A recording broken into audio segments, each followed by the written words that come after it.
All right, we are live. Welcome, everyone, to another edition of Deconversion Stories. Today, I have the pleasure of chatting with Mr. Jim Barrows, who you've probably seen on one of the umpteen billion ACA shows that they have there. He's been on Truth Wanted, Talk Heathen, Atheist Experience, Atheist Vanguard, and the Nonprofits. And I think that's over half of the shows that they have there. Yeah, I'm only missing GB3 and sexual sexuality or sexuality. Yeah, the two things that I have no expertise in whatsoever. So I see. All right. Well, Jim, what I do here is I talk to people about the reasons behind them leaving their faiths, their belief systems, whatever they may have been, the journey that it took, those first dominoes that fell that dispelled everything for you, and how you end up becoming the fantastic atheist activist that you are today. Well, I grew up Catholic. My dad was in the Air Force, so we spent, every 4 years we moved, which doesn't sound that bad. But by the time we stopped counting how many times we moved, we were up to 14 times in 17 years. Jeez, so, wow. Sometimes we moved, twice within an assignment that my dad had. So that accounted for it. I've been to probably as many schools. Because my parents, it's easy to get into public school. It's harder to get into a private Catholic school. So we would very often come in the middle and they'd say, no, we don't accept kids in the middle, or we're full up. We put on a waiting list. And so that was kind of fascinating because I learned a number of different ways to do math. None of them were right for whatever school I was in. Yeah, I heard you talking about that on the Atheist Experience yesterday. Yeah, with Sister Ignatius, yes. Yes. Yeah, that was a fun one. So going in as a general rule of thumb, going from a public school to a private school, my sister and I were usually behind. Going the other direction, we're usually ahead. And this was, we moved from, Norfolk, Virginia to California to Omaha to Abilene, Texas. So a number of schools in a number of states with very, very different school systems, and that tended to always be the case. Right. And yeah, so Sister Ignatius was teaching math. This is a small school. The name was St. Columkill was the parish. So Eastern European descent in Omaha, Nebraska. All run by Franciscan nuns, I think. But she honestly thought that I had been taught this, and we had just moved in from California. We were behind on math. We were behind on history. We were behind on a number of different subjects. And she thought it'd be a good idea to embarrass me. I'm pretty hard to embarrass because I've never cared what people think. I know you're like me. Same way, yeah, I don't care. I had friends and, that was all that really mattered. I cared what they think, but so I was up there for a good 5-10 minutes before she went downstairs to the library and got my mom, who was volunteering at the library. And she was far more embarrassed than I was. And, it was really kind of funny that this whole thing backfired so badly, just simply because they didn't believe me when I said that, no, we hadn't had this.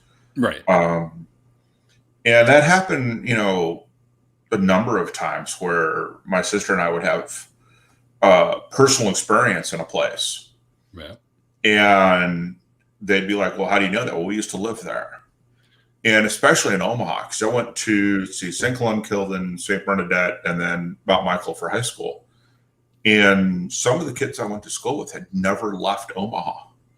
In their entire lives. They had never left Omaha at this point. This is, high school, 8th grade. So Omaha is right there on the border between Nebraska and Iowa. Sure. They'd never been across the border. Really? Yeah. Literally never outside the city limits of Omaha.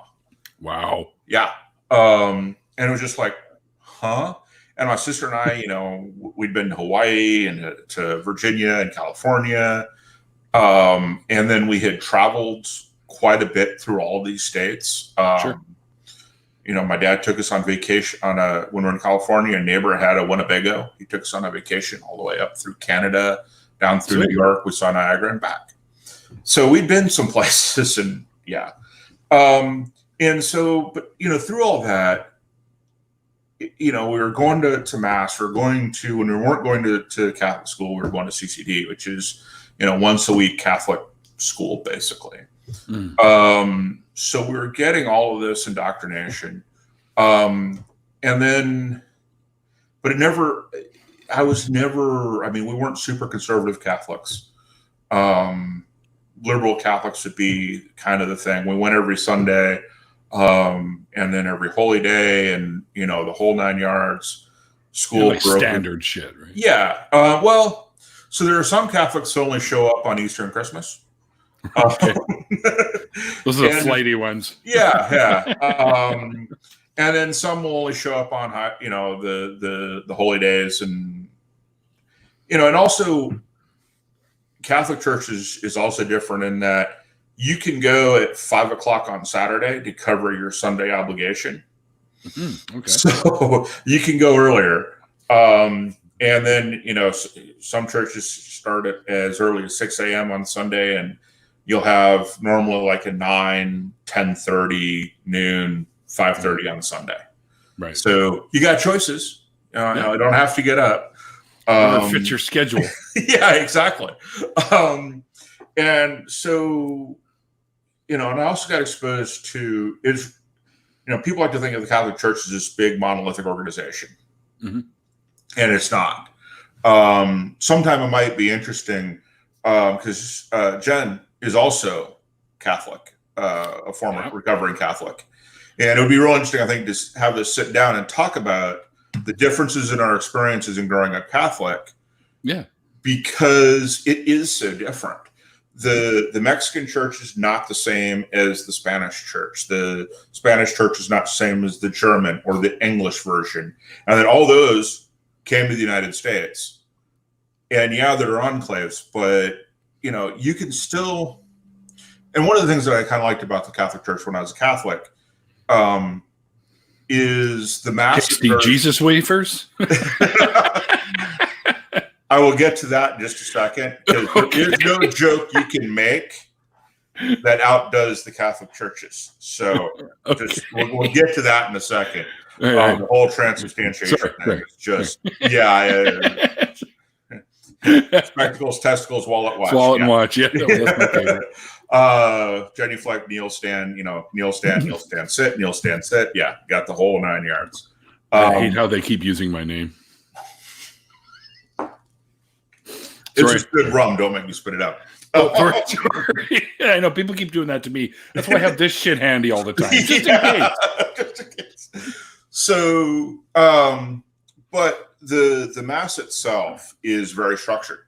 So when my dad got assigned to Korea and we went to go visit, we were able to attend a Korean Catholic church to cover our Sunday obligation. That must have been interesting. Yeah. So we had brought with us, so you get what's called a missalette. And that's usually in each pew. And what it is it's the day, the readings, the psalm that's going to be done. So it's all the basic structure of the Catholic Mass. Like how it's going to go. Yeah, and because it is really structured. In fact, it's so structured, there's a really good Catholic joke that you only get if you're Catholic. But it runs something like this, just as an example of how structured it is. Priest walks up, and first thing he processes up and gets to the altar and says, "There's something wrong with this microphone," just loud enough to be heard but not understood. And the congregation responds with, "And also with you." So what's supposed to happen is that usually the first words out of the priest's mouth is "Peace be with you," and the congregation responds with "And also with you." The joke is, of course, that we don't have to actually hear that. We know what the words are going to be. Right. But that same thing happens in Korea, except that it's in Korean. But because we know what it says, we can respond correctly. Because we have the missalette that has the readings, they can do the readings in the Bible in Korean, and we can read along in English. The speeds aren't the same because you read faster than you can speak, etc. Sure. But it's the same Mass. And the same prayers and the same ritual right there that you can choose from. And that was always kind of cool, was that no matter what the minor little differences in how you did things, there was always this core that was the same no matter where you went in the world. And that's kind of a cool feature, because you don't get that in like a Baptist where they get up and start preaching, and unless you understand the language, you have no idea what they're saying. Right. So is this a thing too? Like my friend here says, don't forget the aroma of the incense. Oh yeah. So let me cover basic standard Catholic Mass just for everybody. So the priests, the altar boys, all process in, usually carrying a cross. And so the church, you have to remember, got its start when people weren't literate. So there is a ton of symbolism and non-verbal storytelling that is going on in everything the church does, because that's where it got its start, and it's very traditional. Not as traditional as some of the other Catholic churches like the Coptics and some of the others, but the Roman Catholic Church still has a great deal of history that it tries to keep. So the procession is basically representative of God speaking the world into existence, coming in. Lots of journey stuff in there too, as he comes in usually from the back to the front. On a weekday, he might just start in the back near the altar and come to the front just to make it faster, because everybody wants to get out in 15 minutes instead of an hour. Because you can do a mass in 15 minutes if you push it. Right. And then he says some things, maybe make some announcements for the parish, whatever. And then you launch into the first reading. And the reading is from some part of the Bible. And then you do usually a psalm, and then another second reading, and then a reading from the New Testament. Now, the joke is, of course, that if you never read the Bible, you're a Catholic. That's only funny if you don't understand that every 3 years the Catholics get the Bible read to them. Oh, wow. Really? That's the cycle. Every 3 years, you'll get the entire Bible from front to back read to you if you go to every Mass every day. Wow. So even all the bits that they tend to... Wow. Right. So it's only the Protestant religions that are the Bible is everything. Right. So when the Catholic Church, and it was the Catholic Church that put the Bible together, the way we know it, it wasn't an instruction manual, right? It wasn't a Christianity for Dummies book. And I know a lot of Protestants get upset because they think that that's what it is, but it's not. It's proof that Jesus Christ is who he says he is. From the beginning through the end, that's what it is. Yeah. So the fact that there's slavery in there doesn't mean the Catholic Church can't condemn slavery. It took Fair a while enough. to do it. But because they don't take the Bible literally, they never intended for the Bible to be taken literally. They know that they stole parts of the Torah, or stole is probably a strong word. They borrowed whole cloth parts of the Torah to prove, anything in the Torah that they found that was a prophecy for Jesus Christ, they put into the Bible. That's basically what they were doing. They're claiming it's a prophecy for Jesus Christ. Yeah, I mean, we're assuming that what they're saying is true for the purpose of this conversation at the moment. Okie doke. It's easier that way than all the caveats and everything else, right? We'll put the caveat in front. None of this is probably, the history is iffy, but mostly true. But the fantastical stuff is, of course, BS. But so yeah, every 3 years you get read the entire Bible. Even the bad bits. There's no editing at all. And again, keep in mind that the church got started with a lot of these rituals when people were illiterate, because they could barely read or write their own language if they could, and most of them couldn't. So that's why you have all the imagery and all that. So they were being read the Bible every 3 years. Now, back before Vatican II, so 1800s through the early 1900s and before, it was read to them in Latin. So they didn't understand it anyway. I don't know. So you get read that every 3 years. So that happens is you get the first reading and the second reading, and in between that's usually a psalm. And And the first two readings are usually Old Testament. And then there's a bit of ritual, and then there's reading from the New Testament that is usually the gospel and is spoken by the priest himself, is read by the priest. Mm-hmm. So the first two readings can be done by laity, and usually are normal people. And I was an altar boy, and I did readings, and I did a bunch of stuff that was out there because it's better than sitting in the pew being bored. Yeah, no kidding. And honestly, I enjoyed some of it too. It was kind of fun to be up there and part of the whole thing. Sure.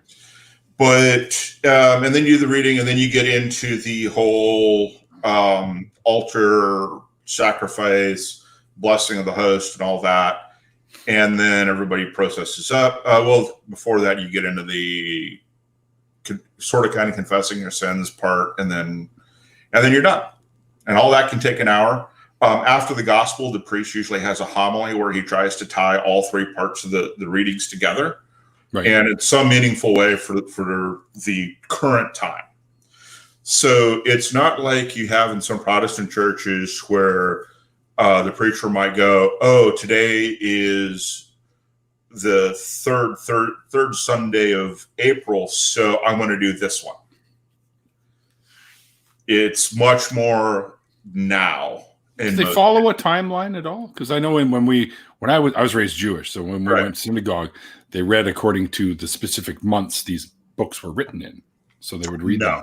No, it is literally, we're going to do these readings. And the first and second reading aren't necessarily one section of the Bible right after the other. Mm-hmm. So there are three different sections of the Bible. The gospel, or the part before the homily, is usually New Testament. Right. But again, you're going through the whole thing every 3 years. And I don't remember if the first reading is on its own 3-year cycle, and the second reading is on its own, and the third reading is also on its own. I don't remember that part. So that's kind of the whole ritual thing that goes on. And then you have a chance to pray after communion, and then the priest dismisses everybody, and we're done. The whole thing can take an hour, longer if your priest is long-winded, less time if he doesn't talk nearly as long. So the homily is the part that can expand or contract quite a bit. Okay. Everything else will expand or contract depending on how fast the priest speaks. And some of them, they want to get done, especially if it's Monday morning at 6 a.m. Yeah. Wants to be up at that time. And they're going through it as fast as they can. After a heavy night of drinking on Sunday. Well, only if they're Irish priests. I'll wait till my buddy Math Pig gets in here. Yeah. And so on special days, you will have things like anointing of the congregation, where they dip, basically it's a ball on a stick for description. It's usually fancy than that because it's the Catholic Church. Everything's got to be gold and silver and fancy. They'll dip it into holy water and sprinkle everybody. And then on a high Sunday, they will walk down and, incense all over the place. And this stuff just stinks to high heaven. It's awful. On Ash Wednesday, it's the ashes on the forehead. So what's the point of that? Just a reminder that ash to ashes, dust to dust. That's all it is? Well, so wow. Yeah, essentially. But it's also, so on Palm Sunday, everybody gets a palm as a remembrance of Palm Sunday and dropping the palms. And then two palms right here. Yeah, palm tree palms. Oh. Yeah, not the, I'm being an idiot. Tree. That's fine. I love snark. So I'm trying to remember this because it's been a while since I've been to Catholic Mass and through some of this. But then on Ash Wednesday, you usually burn all that as part of Ash Wednesday. Sometimes you don't. It kind of depends on the fire hazard created by how many people you have. A larger church, for instance, won't burn them all, but a smaller one might. And so there's that whole ritual. So yeah, there's again symbology there that happens. Mm-hmm. Easter week is kind of the where you get the most ceremony and the most the longest churches, because they'll do the 14 stations of the cross. So each church, I mean, in addition to, Christ on the cross, and it's not always Christ on the cross now. In the last 20 years, 30 years, they've stopped doing that in some churches. They don't put Christ on a cross. Sometimes it's the risen Christ and other imagery of the saint of Christ. Right. But it's still that stereotypical. It's a long hallway. At the one end, you've got the altar, you've got the front altar, the back altar, the cross up there, and then you have two lecterns, one where the priest speaks from, the one where the laity speak from, and the whole thing is symbology. The three chairs that are up there are usually the priest and the two altar boys, and again, trilogy, symbology, go with the symbology. It's just there. And if you walk into a Catholic church looking at it from that symbology, the consistency of that and the artistry it takes to continually do that on some of the really big basilicas and stuff like that, to me, adds to the artistry of what's there. I mean, it is some beautiful artwork. Even stained glass windows, all that stuff has a tremendous amount of visual or storytelling. Always been fascinated by the architecture and the artwork. Yeah.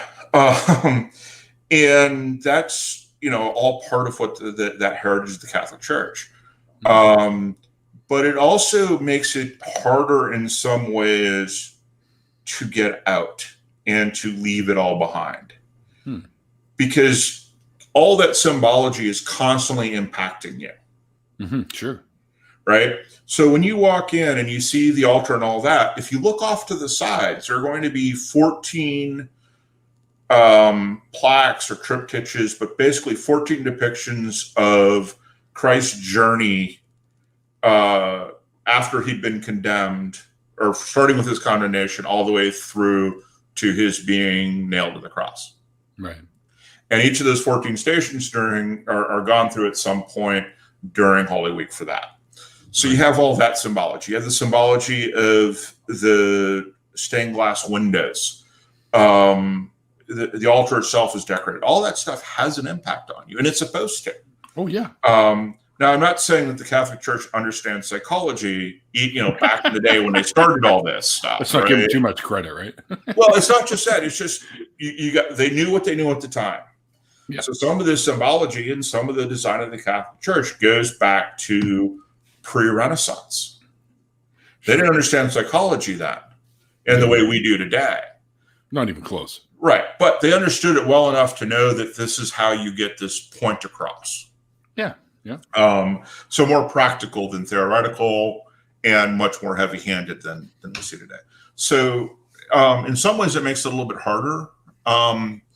But because the Catholic Church isn't super dogmatic about the Bible, because the Catholic Church tends to be a lot more pro-science today than it has been in the past. And even that, I mean, you could equivocate on that. You can say, well, the Catholic Church really was more pro-science than people give it credit for. In part because it's so large, in part because there are other things going on. Galileo is the classic case, right? Mm-hmm. Galileo, yeah. He's the one that got locked up in his right. Yeah. But there are other reasons. There was somebody 10 years before him who said the exact same thing, and the Catholic Church completely ignored. Maybe he just wasn't as outspoken as Galileo. He wasn't as popular. He wasn't as outspoken. You can make a lot of different, assumptions. Sure. The Catholic Church had formal charges that weren't, necessarily based on that. But yeah, you can make the case either way. Right. And that goes through a lot of things where you kind of look at the church and you go, if you're going to be fair and even-handed, even today, yeah, there's a lot of problems with the way they've been handling their pedophile problem. That they haven't done enough screening for at the priesthood. They haven't done anywhere near a good enough job of redressing the problem. Not even close. Yeah, compensating victims and helping victims and doing the whole thing. But that said, the Catholic Church also opened the first all-boys home for runaway boys. Boys Town in Nebraska. That is still going on today. Okay. All of that work where if, they don't have a ton of room there, and Boys Town's actually opened up to actually have girls in it too. it does a lot of charity work. And you can't lose sight of that. If you're going to criticize the Catholic Church, don't lose sight of the good stuff that it does. Because it does do some. Back in the 80s, I don't know if you remember. 80s were a bit hazy. For a while there, it was like every month a new Catholic nun or priest would be killed in South America, directly opposing the narcotics trade. That was going on. So there's some things you can kind of go both ways on. And all that makes it really, really hard to just target the church. It makes it really hard, if you're going to be fair, to look at everything else, because it is a worldwide organization. It is larger than just the pedophile problem, although that is its largest problem right now. Oh, it is. And especially here in the States, but it has other problems in Africa. It has problems with priests marrying in Africa. It has problems with promiscuity among the priesthood and the nuns there. It has other problems there. So we're focused on the pedophile problem here in the States, and it is now worldwide because they keep hiding priests all over the place, which is part of it. Yes. Yeah. So I don't want to take away from that by pointing all this other stuff out. But if you want to be fair, you also have to look at the good and the bad. And the Catholic Church is a lot of both. On the one hand, you have we go back to World War II. On the one hand, you have the Catholic Church vocally supporting Hitler. This is true. Yep. But it's also true that a whole lot of Jews got out of Germany because of the Catholic Church. The Catholic Church had its own underground. Now, every priest and nun that was part of that Underground Railroad were probably in jeopardy of being excommunicated from the church. Yeah, because I don't think, again, raised Jewish, so I was taught lots about the Holocaust. Mm-hmm. And there were definitely Underground Railroads done by a lot of the priests and nuns and stuff, but I don't think the Vatican knew as much about this. Well, and someone who's far more versed in the history of it would have to really get in and dig in on this. But it would not surprise me if the Vatican was publicly saying one thing and turning a blind eye to what was going on the other side. Fair enough. And also keep in mind, too, church is huge. It is entirely possible the right hand and the left hand did not know what each other was doing. Yep. All these things are possible. The only thing we can say for sure is, yes, the Catholic Church ran an unofficial, at best, Underground Railroad for Jews to get them out of Germany, and was propping up Germany. You can say both those things are true. If you want to get into motivations, talk to somebody deeper into the history than I am. But all this stuff is on both sides of it. But none of this also takes away from the fact that most of it is just, batshit crazy. Yeah. No argument here.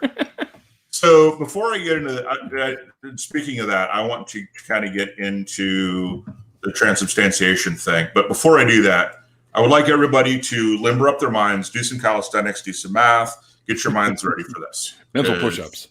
Yeah, because you're going to need it. So here's the definition. The change of the whole substance of bread into the substance of the body of Christ, the whole substance of wine into the substance of his blood. This change is brought about in the Eucharistic prayer through the efficacy of the word of Christ, the action of the Holy Spirit.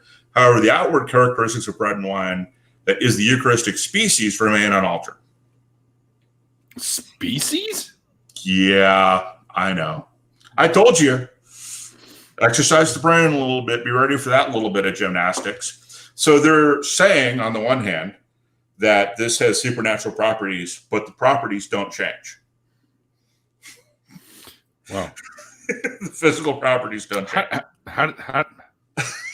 I told you, warm up your brain, do some calisthenics. You're gonna have to do some mental gymnastics. I heard. I can hear it fritzing out already. You're not the only one. I'm drinking. Yeah, I see a little smoke come out. Right.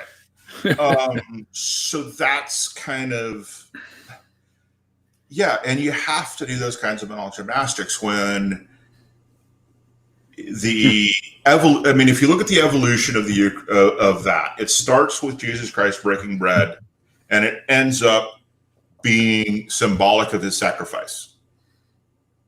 So you go from breaking breads with a bunch of friends, which we all do, have a meal with friends. Oh yeah.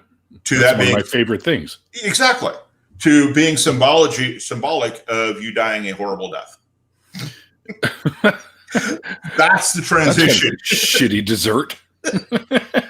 Yeah, that's the transition. It's like, how? Why do we do this? Yeah, and it is. Yeah. What can we say?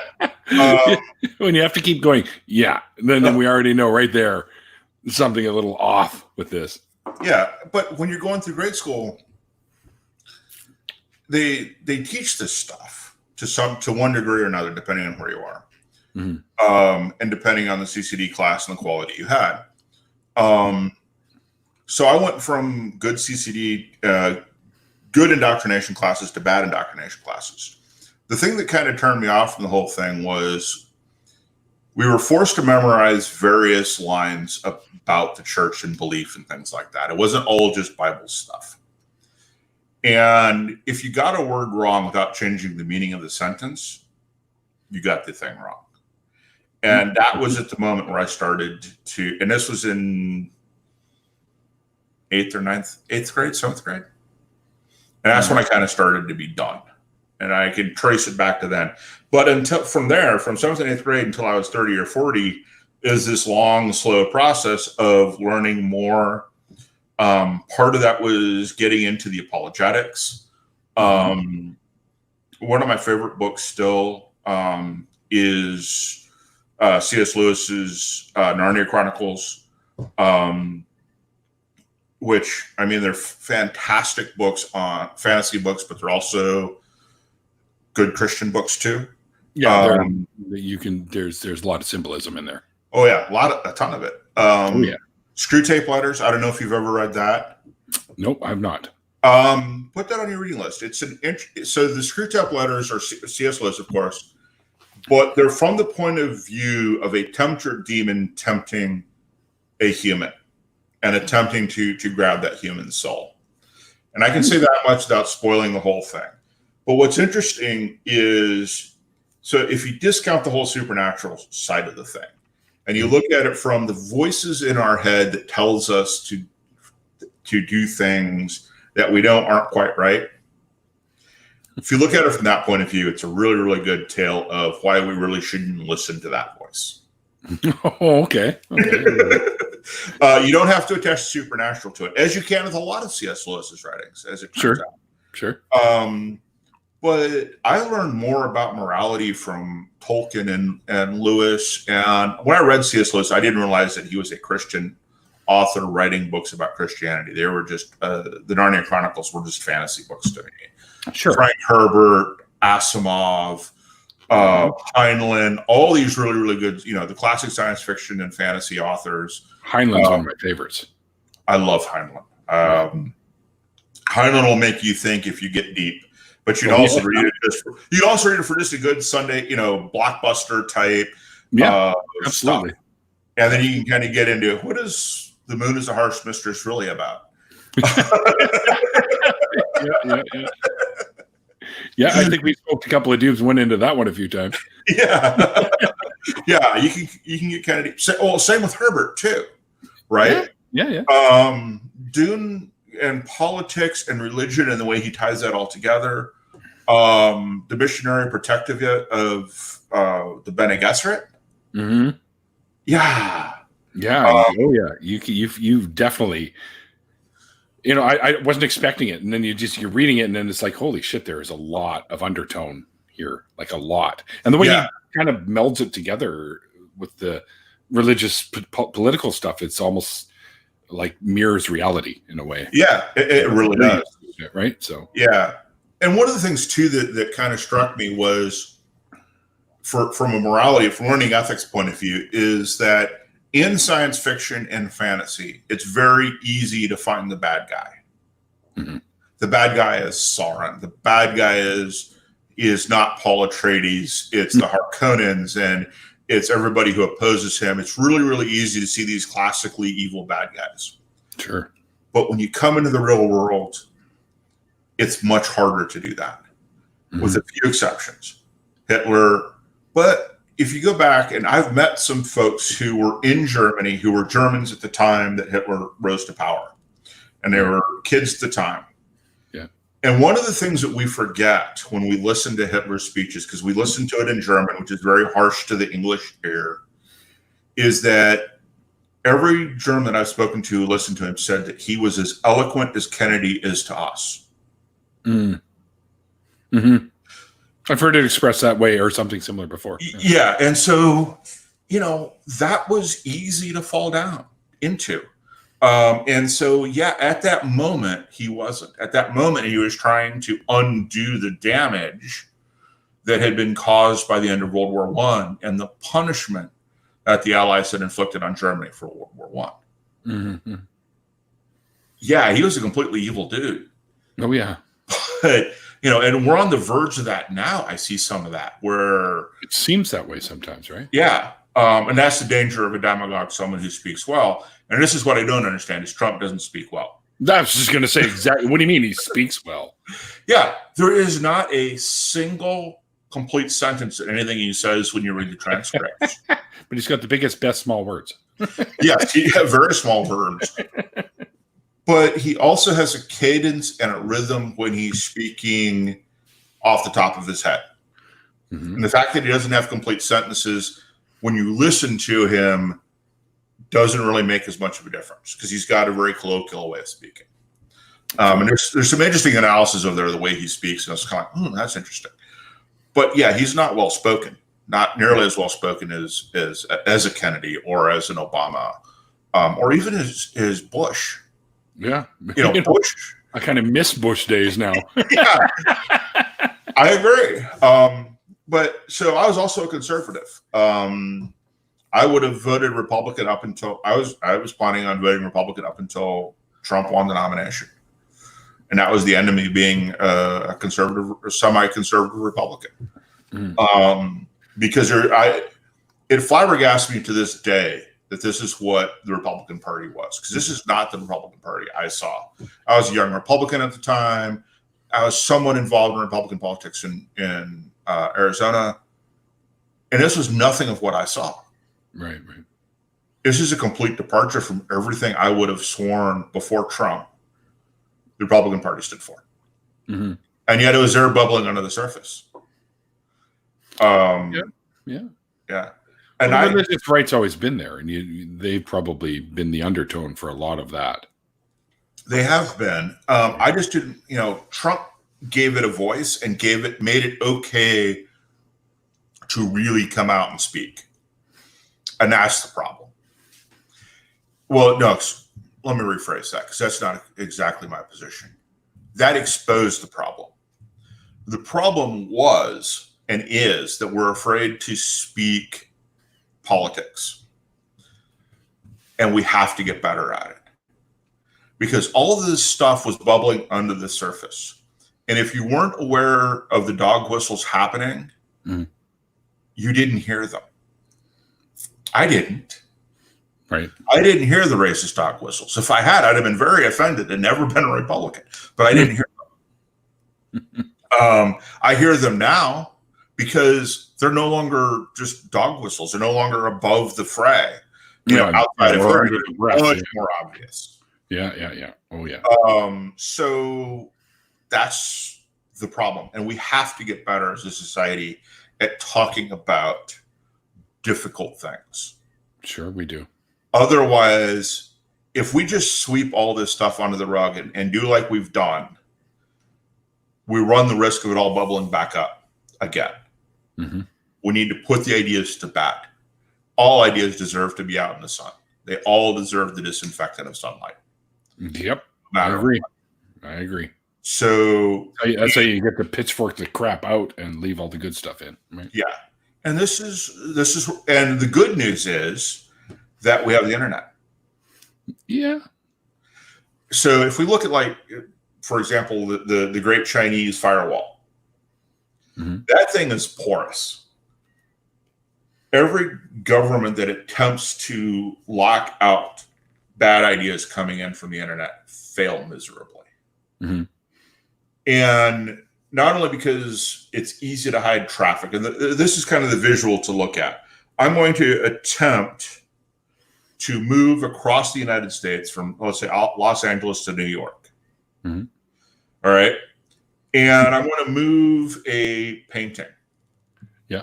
And I can tear that painting into little tiny pieces and then reassemble it perfectly so you can't tell I tore it apart in New York. So I can tear it apart in Los Angeles. And now I'm going to take each and every single one of those pieces and move it throughout the road network. Not just the highways, but the byways. Right. So, the 2-lane roads that are too narrow for 2 lanes, right? All those roads, 6-lane highways, the entire thing, all those pieces, I'm going to scatter them out and reassemble them in New York. How do you stop that from happening? You got me. You got me there. Right. So the other problem is that even if some pieces get intercepted and stopped, at the other end, I have the technology to reassemble the missing pieces. Every piece of information on the internet highway can pattern buffer like the transporters in Star Trek, I think. Yeah, kind of like that. It's actually probably a pretty good analogy, right? That's all we're talking about is analogies. And all analogies, by the way, fall apart if you look at them close enough. So, it doesn't matter what the analogy is. They all fall apart because they're not reality. And so that's the problem you have with the firewall. Now, I can also drop in, and this is something I think we should do to North Korea, either as probably not as a governmental entity, but it would be kind of fun to do, is just, and you can do this from South Korea, get a bunch of catapults and low-tech devices, and you could probably catapult and trebuchet in cell phones and ham radio frequency radios, and you can get the internet in that way. So it's coming in over the radio waves, and there's nothing you can do to stop that. You can try and jam it, but you just frequency hop. Yeah, it's easy to do, actually. And once the information is out there, things will change in some place like North Korea or China. And this is the reason why they're so adamant. That's why North Korea, you can't get on the internet at all. You can't, unless you're a government official or somebody high up in the political power, you don't have a computer. Yeah. That's why they're stopping it. So the point is you can't stop the flow of information now. We're in a position where I can talk to somebody in her hand. And we've done that on AXP. We've done that on multiple different shows, and other people have done it, not just ACA shows. Everybody's done that. Mm-hmm. And that's where we are right now. We just have to keep the conversation going. But more importantly, we have to resist, and this is hard for me, to resist the snarking, right? Because it's not helpful. I don't know if I can do this, Jim. I don't know if I can do this. We have to be careful and judicious in its use, because it can turn someone off. And we never know how influential somebody's going to be. Fair so enough. We have to be careful with that. On the other hand, it's funny and it's fun. Somebody on St. Dunstan on Twitter, somebody had posted something about have sex with an atheist, be smart, or something along those lines. But the punchline was have sex with an atheist. And he posted, I honestly thought he was being funny. He may not have been, given his reaction. And he posted, and also catch an STD. So I came back with, but we're atheists. We don't believe every sperm is sacred. So we can wear condoms. Well, I thought you were going to say catch an STD like a science or technology diploma.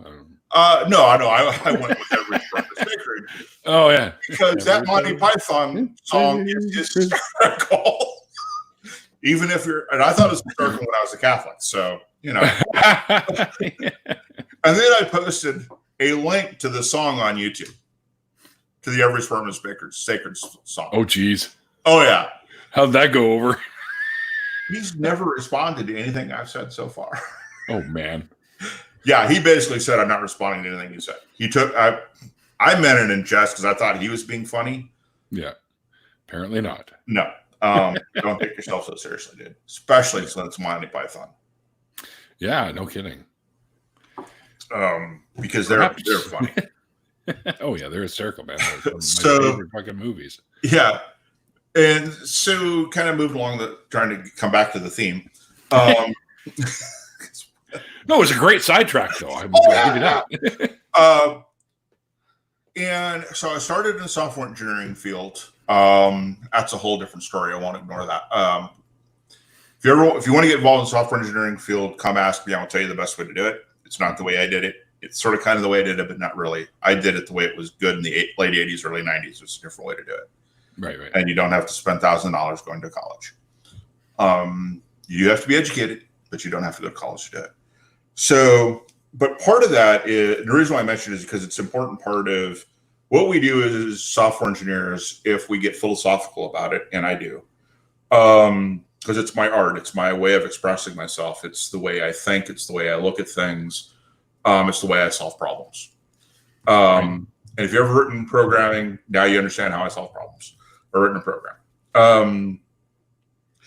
And I started looking at why in the world are we as software engineers so bad at estimating? We're horribly bad at it. Why? I know why. Well, let's see if our answers agree. And so I started down this whole thing of reading about how we estimate how we estimate things as not only software engineers, but as humans, because it actually turns out that it's a cognitive bias. It's a series of cognitive biases that occur. And there's over 10,000 hours of videotaped evidence of just how bad we are at this. And that's called The Price is Right. We're bad at estimating, okay? And it's because we don't have any fundamental understanding of numbers. just code. Numbers. So here's about The Price is Right, so you guys understand. Most of the low dollar value, not the cars, not the TVs, but the dish soap, the produce, all those common things you get in a supermarket haven't changed since the 70s, nor have the prices. Yeah, not really. Although the prices have changed, you can't go buy their dish soap for the same price that they say it is. Right. But the only two people who have ever beat The Price is Right memorized all the prices for everything. Wow. So wow, that's a task. Yeah, and they both did it, and it's all. There's a nice sideline in how to handle rabid fans like that, because the first one who did it under, I forget who was the first guy who did all that. Not Howard Cosell. I don't remember. Yeah, so that guy, and we literally got everything bang on. Show. I remember this, but I don't remember who it was. Right, and then the guy from the Drew Carey did it. And he had a guy on there, and the way they handled it was completely different, and it's a really interesting study in how to handle rabid fans. But the point is that if you look at the games that they play, the cheap items are the easiest things for humans to do. Which is bigger than the other? Now, to get on to actually become a contestant, you of course have to, someone guesses a number, a price, and then everybody says if it's higher or lower and how much, and whoever's the closest not going over wins. That's actually semi-hard for people to do. And again, the cocky ones that bid $1. Yeah, right, because they know it's lower, but right. Yeah. And if you really want to play the game, go play. It's not Quiplash on Jackbox Games. It's I'll think of it in a minute. There's actually a game that's somewhat similar on Jackbox Games. Espionage? No, that's not what it is. Something similar to that. It's a takeoff on the espionage game, on the word espionage. But anyway, so each of those things, and as you get closer to the car or the vacation or the big ticket item, whatever that may be, you have to be more accurate in your guesses. So you start from easy things like high, low, things like that, to you need to be dead on to get it. And that's the hard part for humans. So to kind of walk that back so you get an idea, if I give you 5 countries, India, China, the United States, Nigeria, and Germany. Canada. Oh, sorry, Canada. Forget Germany, we'll say Canada. And I ask you to rank those countries in order from highest population to lowest population. Ooh. Most people could probably do it and be 90% right or better. Mm-hmm. Yeah. Canada wouldn't be right up there. I think our population matches the state of California alone. Yeah, I mean, well, you got a lot of open space, right? Because we do. Let's face it, nobody likes the cold except Canadians. So, well, it's not that bad. You know, it's funny. I did a cameo in a video. A friend of mine for Curious and More Curious today, and he's talking about that. Jesus walking on water, and he says that's easy to do in Canada. Everything's frozen. We're always walking on water. Well, except for those jerks in Vancouver, which is where I am. And then of course I come in with the jerks. Screw you, Tim. He threw that in the film in the video, which is great. Yeah, ice road truckers was an amazing thing. Anyway, back to that's right where I am. Yeah, okay. Oh, cool. Coquihalla, yeah. Well, the first year was Coquihalla, I think.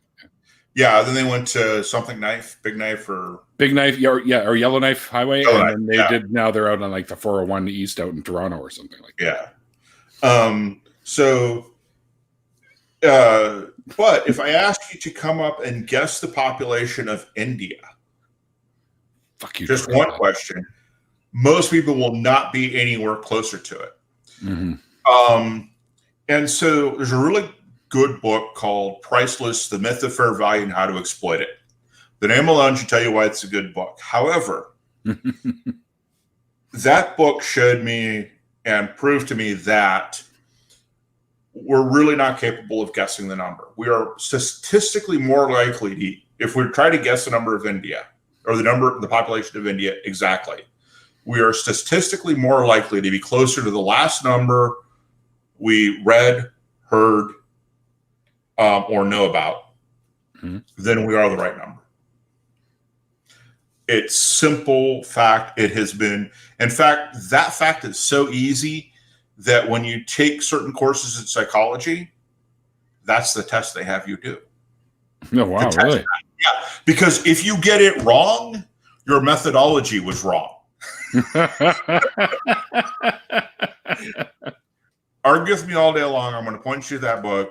Go talk to Shannon Q. She's better at psychology stuff than I am. Oh yeah. Oh, yeah. Yeah. My fellow Canadian smart brain person, people. Yeah. It's amazing she comes from Canada for that. I mean, she's smart. So yeah. She's definitely. Yeah. But that proved to me that, and there's another book called Never Split the Difference by Chris Voss, who was the lead hostage negotiator for the International Hostage Negotiation Team in the FBI. Mm-hmm. If you really want a good contrast between Trump and reality, read Trump's book on negotiation and go read Never Split the Difference. Yeah, that sounds like a good challenge, folks. There you go. So keep in mind that Trump's book on negotiation was ghostwritten, and that ghostwriter has some interesting things to say. But Never Split the Difference, when he's talking about how the FBI goes about negotiating, it's very, very different from anything you would expect. It's based on, I don't want to say theoretical psychology. It's based on their experiences and practical psychology. And when you go back and you try and figure out why it works, you find out there are good psychological reasons. And Chris Voss is a wonderful storyteller. Every part of the book starts with a story about a hostage negotiation. Mm-hmm. And then he goes into why it worked. So you get this wonderful cops and robbers story. And then you get why what he did worked. And at the end of it, you end up. One of the things that he says and he shows is that we're incapable as human beings of making a decision without emotion.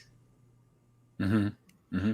The research into rats, the research into non-human animals shows this. But in the few cases we have where the emotional centers of the human brain have been damaged, not intentionally, because we can't do that for good reasons, but accidentally and possibly through genetics, et cetera, what we find is that the closer to 100% of the emotional centers of the brain that are damaged, the harder it is to make decisions like, I need to eat. Oh, really? They recognize they're hungry, but they can't make the decision they need to eat. Huh. Because my stomach is in full control. Just so yeah, I agree. I'm 410 pounds this morning. I'm trying to lose weight, but I am 410 pounds. So I understand the concept. Day at a time, brother. Day at a time. Exactly. But we can't make decisions without emotion. We are not rational creatures. What's the one thing that religion pounds into our head? God. God. Well, God. But we're also the most rational creatures on the planet. Yeah, and I would say a good majority of us are. Yeah. I know of a few examples that would totally discredit that statement, but this fact proves we're not. Yeah, okay. We're not rational at all.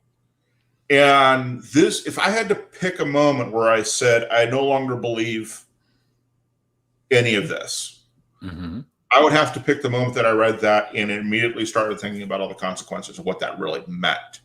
Yeah, for sure. I can see that. Right? Because what that means is, and all of a sudden, I had taken some training in how to do sales.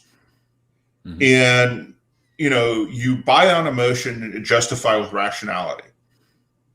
That never really made sense to me. But I accepted it as true because people who were really good at sales told me that.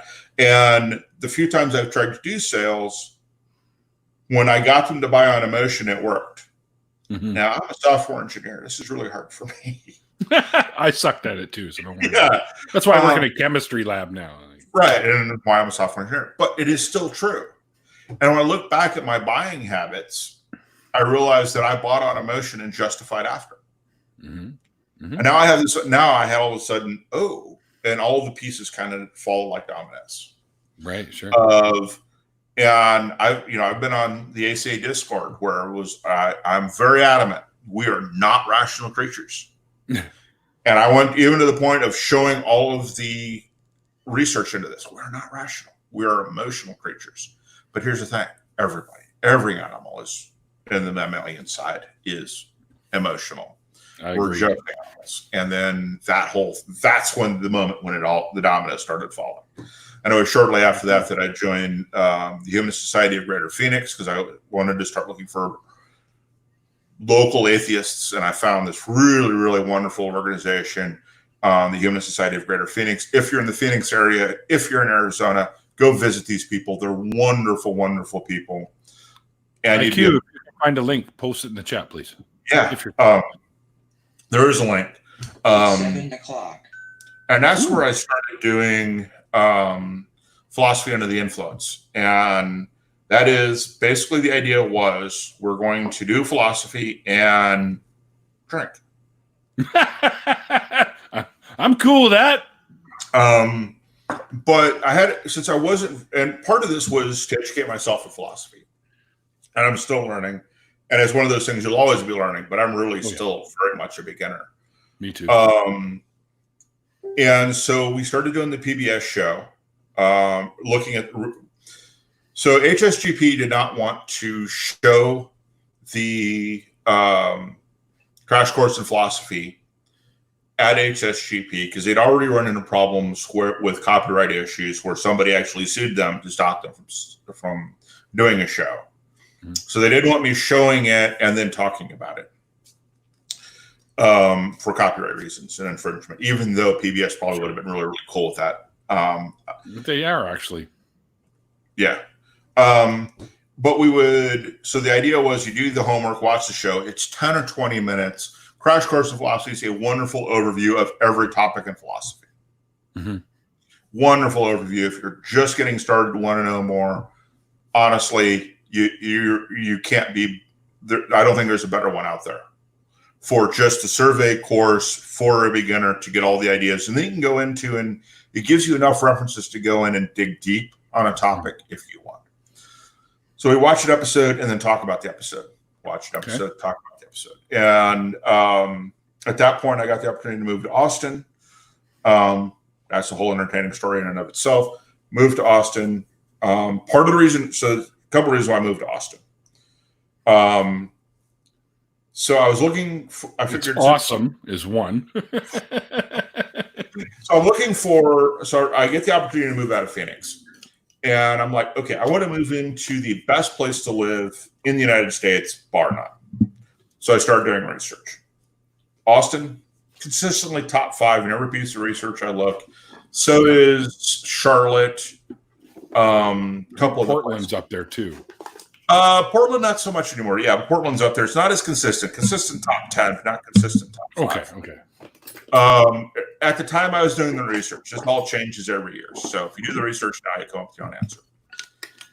And then I was like, well, I started following the AXP at that point, and I was like, it'd be kind of cool. Let me go to Austin. But also, I had gone to St. Edward's University in Austin. So in some ways, I'm coming back to someplace I already knew and loved. And honestly, it's the only place that in the 14 times, 17 years the family stopped moving, and the number of times I've moved since, because I also had to join the Army in all this time and started a career in software engineering, that I wanted to come back to. So it was pretty high on the list anyway, just for that. And then I went to the ACA. Yes, everybody is as wonderful as they seem. Matt is not nearly as angry as he seems. No, not even close. He's much more jovial than he seems sometimes on the show. And I was like, that sealed it. It was like, these people are everything they seem to be. They're wonderful people. So it was kind of a no-brainer. I moved to Austin, and well, here I am. We're glad you did, Jim, because you have been a fucking fantastic addition to the lineup of shows. Well, I appreciate that. That means so much, because I'm trying to catch up to Matt, without repeating Matt. So I want to come up with my own examples, because Matt's examples are really, really good. Yes. But so part of my progression was, when I was first going to St. Edward's University, my idea was to be a teacher, because I enjoy teaching, still do. But then I realized that I'm only going to reach about 80 to 90% of the people, and that as a teacher, it would really suck, and I wouldn't make as much money. So it's like, But the important part that always stuck with me is that you're only going to, as a teacher, reach 80 to 90% of your kids. There's a percentage of kids that no matter what your teaching technique is, you're going to miss. Mm-hmm. So what I want to do... Which is sad, really. Well, it's psychology. It's sad. Fair enough. But it's also science. So what I really want to do is take the things that Matt does, put my own spin on it. Not because my spin is better, but because I want to pick up that 10 or 20% that Matt misses. Oh, yeah. Okay. Right? So you guys will end up being like a zipper where everything will just... and you can't escape this. And I see all the hosts as part of that idea as well. That, Matt's the 20-pound sledgehammer. We got a bunch of smaller 5-pound sledgehammers coming in. I like that analogy. Yeah, and that's what we're doing, right? We're all trying to reach different portions of the population, because we can't all be Matt. How boring would the XP be? We have one. That's good enough. Pretty terrifying as it is. But so that's kind of been my focus, is to come up with stuff. Matt was talking on Sunday, just to go back to that, to hitting on that theme. We were talking about, does the argument by popularity. Argument by populum, yeah. Yeah, that one. By the way, really, really good rum. Yeah, a little plug there. Who needs to be monetized? Gosling's Black Seal Bermuda Black Rum. Oh my god. Anyway, I just got beer.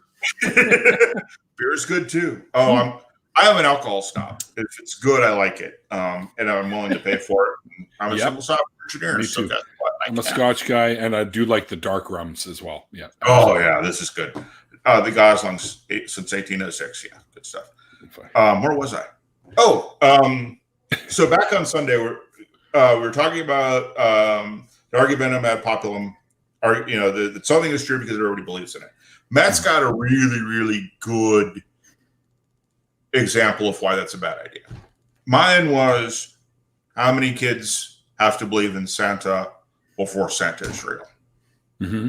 It got a chuckle and adds to that. It's not the same argument by any stretch of the imagination, not the same example. It's a little bit funny. It's really pretty much very me. Yeah. But it's also different. And so that's really what I'm trying to do. I don't want to repeat what Matt says. Matt does it better than I can. But if we can all reach more people, that's the goal. Yes. And that's at least also, make them think a bit, right? That's yeah. like epistemology. Street epistemology does that. You try to make them think a little. Yeah. So another tangent. I'll admit that up front because I know I'm going down it. Paulogia recently had an a show where he was talking with Eric Hovind. Yes. When I saw that, and even Shannon was like, when she promoted it, right? And I was like, he's fucking what? Watch it. It's good. It's I've seen it. Really good. Yeah. For everybody else who hasn't watched it, maybe like it's Eric Hovind. This is a very different Eric Hovind than what we're used to. They would.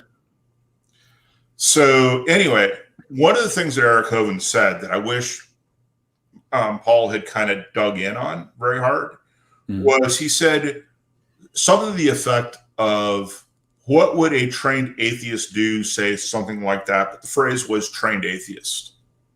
And Paul let it slide. And I was like, no, dig. That's where we want to go.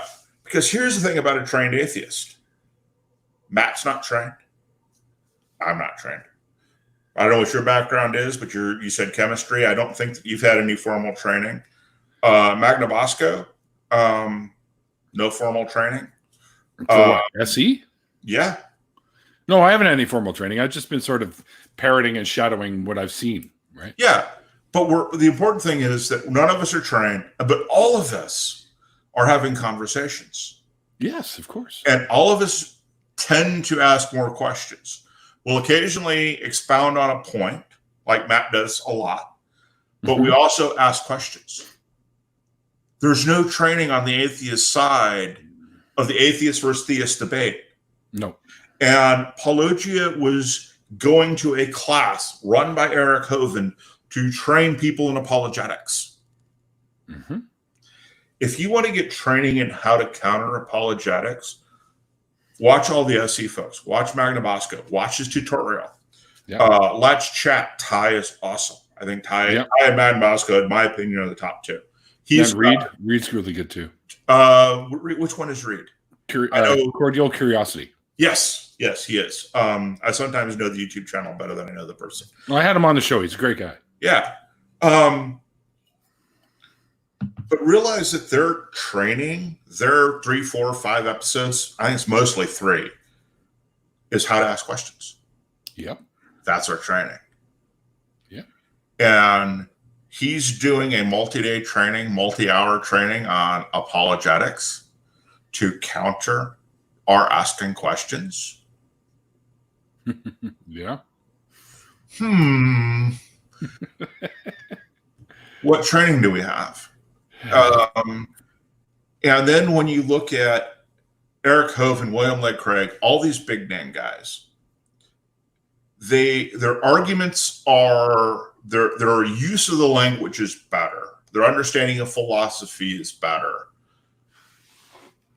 But they're making the same arguments the average caller in AXP makes, or talkie. Over and over again. They just might make it sound a little wordier. Yeah, they're more articulate. They're better spoken. They understand the problems much better. Yeah, all I those laugh at them. Right. But the arguments are the same. Yes, they are. I don't care if you put a suit and tie on the argument. It's still the same fucking thing. Right. And it doesn't matter how you couch it. It's the same argument. And that to me says a lot. That was another moment where I was like, yeah, I really am on the right side of this argument because I'm asking questions. Right. I mean, it's like when they took creationism and then started calling it intelligent design because it sounds better, right? Oh, yeah. And then there was a guy on the ACA page who kept going I think his argument was that evolution is intelligent because brains are involved. He's an atheist. Kind of right. Well, so the problem with that is, of course, free will. Do we really have it? Yeah, that's a good debate. I'm still in the camp that even though our brains make decisions before we're aware, I'm still in the camp that we're still making those decisions. So I'm still in the free will side. To a degree, we're just slightly delayed. That's all. Yeah. Well, I think the question is, are the parts greater than the whole? The parts of the brain definitely follow the laws of physics. Yes, of course. But does the combination of them in a sufficiently complicated brain mean that we have something that is greater than the whole? And the answer is we don't know. It's an interesting topic. Mm-hmm. Really hoping that the neuroscientists do a lot more research. But none of that changes the fact that we still have to act like we are agents. We have to treat everybody around us like they are free agents and they have true free will. Bingo. No matter what, we have to do ethics. We have to figure these things out. Of course. No matter what. And that's what the conversations happen. So that's kind of not in a nutshell. Too much. My coming to atheism story. It's not this grand moment of, oh, wow, it was a slow progression of reading, of actually looking into Catholic apologetics. I did that, like I said, I was an altar boy. I read, I considered myself a Catholic for a long time. I went to a Catholic college. I've been to a Catholic high school. Mount Michael's is fantastic education. It's unfortunate they're Catholic, but it's also a boarding school. I mean, I have been taught the Catholic Church has some great religious orders that are notorious for being good teachers. The Benedictines and the Jesuits. Yep.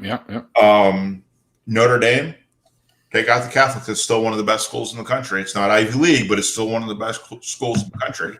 And it makes you an honorary Irishman. So, there's that going for it, too. I'd make a good Irishman. And that, too, goes back to, Catholic Church. Give it both credit for being good and bad. It is both. It is too large to be anything but both. Yeah. But a lot of the things that happened in the Renaissance started around large churches. The first university started around large churches. What we know about genetics, Mendel was a Jesuit. I believe he was a Jesuit. Yeah, I know he was a priest. Mm-hmm. The Franciscans have some very, very good priests who are also scientists who do a lot of research into ecology and saving the planet and doing all that. So there's more to the story than just the one thing they deserve to be beat up with, which is the pedophile problem. Yeah. And the Catholic Church deserves all the ridicule for that and all the grief they're getting because they have the money to fix the problem. They have the money to pay for everybody to have. Now, nuns are coming forth saying that they've been raped by some of these guys before. Again, not a surprise. No, of course. It really, really is not a surprise to me. And the Catholic Church has the money, has the power to, they can't go back in time and fix the problem, but they can provide the counseling. They can provide and say, yeah, we screwed this up. We hid it for too long. They can do a lot of things to mitigate the problems and to be the good guys. And they're refusing to do it for whatever reason.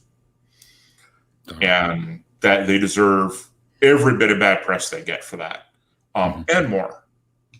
But I also don't want to forget all the good stuff that they do as well, right? And this is true of Trump too. If you want to get somebody to change, not only do you have to nail them to the floor for the bad stuff they do, but you need to praise them for the good stuff that they do. And with somebody like Trump, we know he responds to positive press. Yep. Otherwise, it's fake news, right? Right. So when he does something good, let's give him credit for it. Got to hold our nose. But if we want him to continue to do good stuff, we got to continue. We got to manipulate the little bastard. And fortunately, he's easy to do. So in the Catholic Church, right? It's the same thing with anybody. If you want them to do good stuff, reward them for doing good stuff, punish them for doing bad stuff.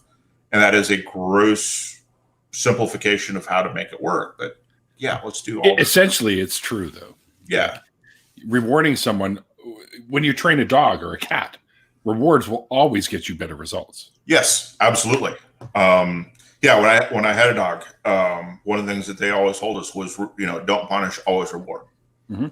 And the punishment should be ignoring or turning your back on them for a short period of time. But that's it. Even if you just go no, and then you just ignore them for a bit, then they get the idea. Yeah. Ooh, they jump up on you, turn your back on them. If they jump on you and get their paws on your chest, turn your back on them. Or if they're chihuahuas, if they get their paws on your ankle. Yeah. Just don't paw me in the balls. That's all I ever. Yeah, exactly. Yeah, I would avoid that.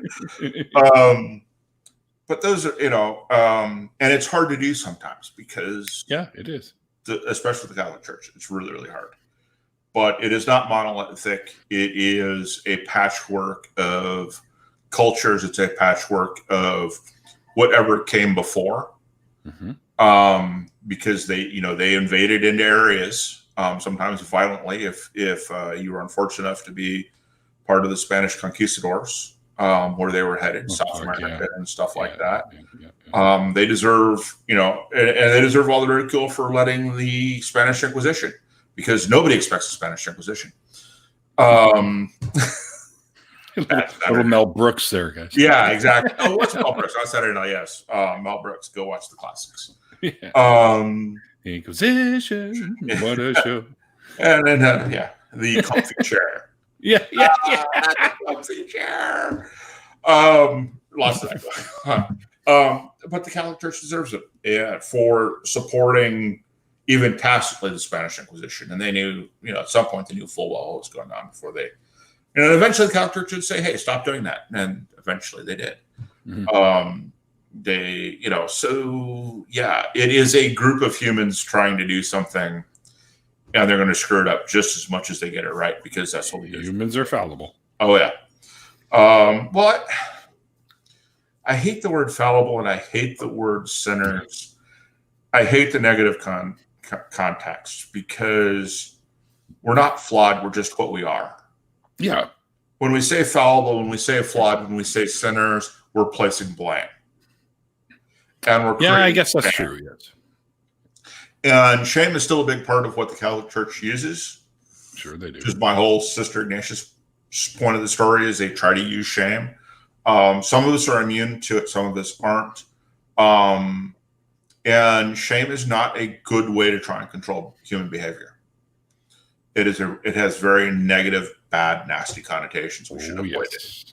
So it's not that we're flawed. It's that we are human. And that means that we do good things and we do bad things. And sometimes we don't understand they're bad until it's too late. Mm-hmm. That's right. We have an example of that right now, the Mississippi, the mighty Miss. Mm-hmm. So back in the 20s and the 30s, when we started damming up the Mississippi and stopping it from flooding, we were doing a good thing. We were increasing farming production. We were keeping people from dying from the floods, property damage. We were doing all that.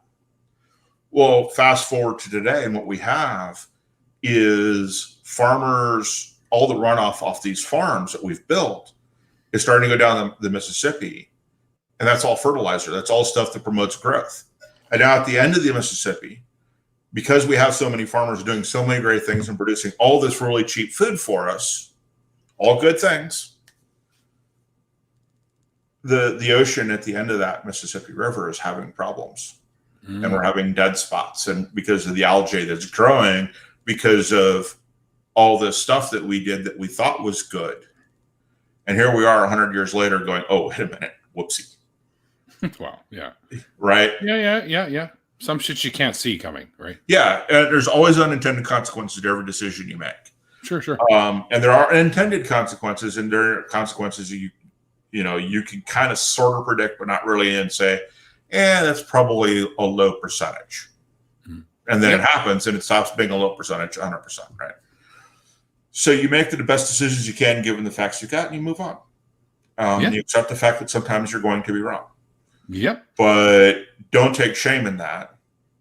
No, just learn and not be wrong. Right. Well, more or less. Post-it notes. These are a really, really cool thing. I love them. I have lots of them in many colors. But Post-it notes are an accident.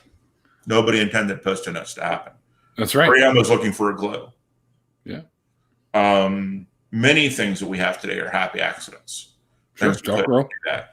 What's the difference between a happy accident and a not happy accident? Sometimes it's just your attitude towards the accident. Yeah.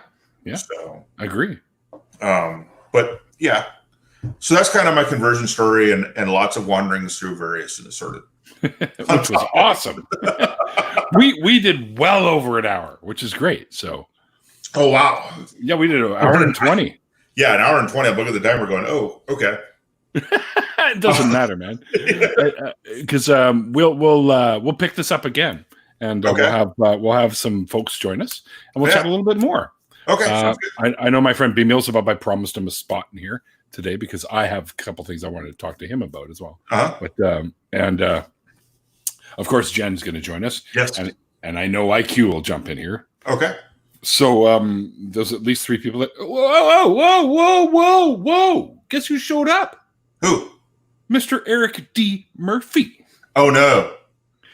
And you didn't say anything until now, Eric. Jeez, you got to jump in the after party then. Yeah, Eric. Come on. No, you know what? Wait. He's moving, so he's still unpacking shit, right? So, do you know what so one of the things I learned in the Army was what the maximum range of an excuse was. You know what the maximum range of an excuse is? I have no idea. 0 freaking meters. It's the Army, so they use another word for freaking. I don't know if this is a family show or not, but the maximum range of an excuse, Eric, is 0 freaking meters. Yeah.